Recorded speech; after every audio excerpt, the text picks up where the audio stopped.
Disclaimer, the weapon in this following video is completely outclassed by the ZKZ transactional rifle. Pretend that weapon doesn't exist for the purpose of enjoying this video properly. Thank you.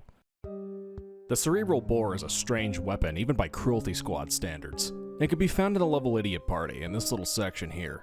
It doesn't require traditional ammo, and it fires a homing projectile that follows your crosshair, eventually latching onto and boring a hole into the heads of your enemies. Yes, it doesn't require ammo, but it doesn't have infinite ammo like the Bolt ACR does. No, instead, it drains your health. This is why the Cerebral Bore often ranks very low amongst the game's player base, being the only weapon, besides the Zibri, that actively hurts you when you try to use it. Is it actually as bad as people say it is, though? I've done some playtesting and discovered that the Cerebral Bore isn't actually that terrible, but it encourages a weird playstyle that most players just don't bother with for many reasons. You can make it work, but it comes at a cost. Let's answer the question, is the Cerebral Bore viable? Well, to make it short, for speedrunning, absolutely not even close. For casual play? Absolutely yes, even if it's far from ideal. This short video will explain why. The Cerebral Bore is not a meta weapon, and thus it doesn't synergize very well with meta implants. It'll normally do 2 to 4 damage to you per shot, 5 damage per shot with the max speed organs, and it'll instantly activate the death countdown if used with the extravagant suit or cortical scale down. These are obviously not the best synergies. However, in a bizarre twist of fate, the Cerebral Bore actually synergizes extremely well with what most people think is the worst implant in the game. Yes, I am serious. Here is the ideal augment set for using the Cerebral Bore. Again, I am being serious. That happens to work here for one reason. The level 4 armor reduces the damage taken by the Cerebral Bore to 1, a single hit point. At worst, you'll take a maximum of 3 damage per shot, which requires the worst possible RNG roll, mind you. The helmet gives you a pretty significant chance to not take any damage at all when firing, giving you a kill effectively for free at the cost of potentially breaking the helmet, which is a bit of a pisser, but what are you gonna do? The health pack is kind of like a portable ammo box in this case, allowing you to restore reserve ammo at a moment's notice while in combat. This is a quality not shared by any other weapon in the game. Now this is where the final piece of the puzzle comes into play: power in misery. Commonly referred to as the easiest difficulty in Cruelty Squad, this is where you can activate the Cerebral Bore's true power. You see, while you're in flesh mode, you can devour the corpses of your enemies, healing you for 1 hit point. You see where I'm going here?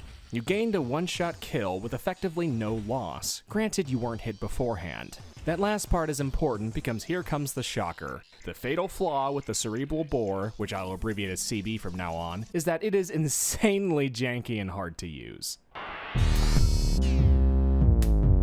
The strategy I mentioned earlier is a best case scenario. The reality is that you need to be standing at pretty much the perfect distance to guarantee the projectile will bore instantly, somewhere between mid and close range. The homing feature works against your instincts because you're tempted to aim for the head, fire, and then lock on to the next target, but you can't do that with the CB. You often need to stare lovingly at your target until the animation plays, then you can move on to the next target. In a game where you can die very quickly from standing around too long, this is far from optimal. The CB also isn't silenced, so everybody in the vicinity will be alerted to your presence, guaranteeing you're going to be gunned down by a firing squad if you don't immediately hide. You really need to think when using this weapon, because freaking out leads to death.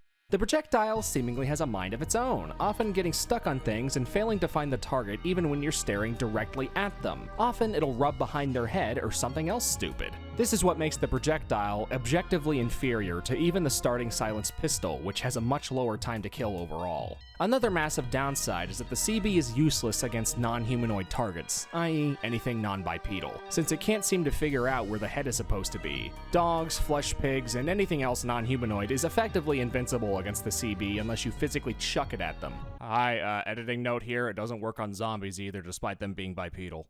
However, the biggest upside of the CB is that it is a one-hit kill on all non-armored humanoid targets, which make up the majority of the game's enemies anyway. It's even really good on the shock troopers, since it goes straight for their weak spot and neutralizes them quickly and efficiently.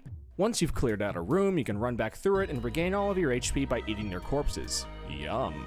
Contrary to what I said previously, you also don't have to aim strictly at the head for the projectile to go into the head, as the projectile will usually stay in the same general spot if it doesn't have line of sight to the player. This is very useful, especially since the projectile plays a distinct sound effect when it has snagged a kill. This is one of the things that makes the CB so undeniably janky. Sometimes it works really good, other times it's basically useless. Paired with the helmet, this weapon is a game of chance, and the moral of the story is, keep gambling. Overall, the CB encourages a very slow and deliberate playstyle, slowly working your way through levels and encouraging a kind of high-risk, high-reward gameplay.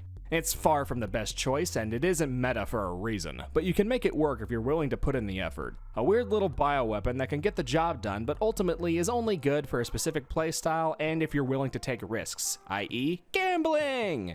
If the projectile was more reliable and less janky, it'd genuinely be a decent, viable side grade, but as is, it's a novelty. However, it is still not even close to being the worst. It definitely doesn't deserve C tier, given it's a weird but effective one-hitter when behind cover, thus granting it enough utility to at least be upgraded to B tier. To close off this video, this is just like Gorbino's Quest. This is the Gorbino's Quests of firearms.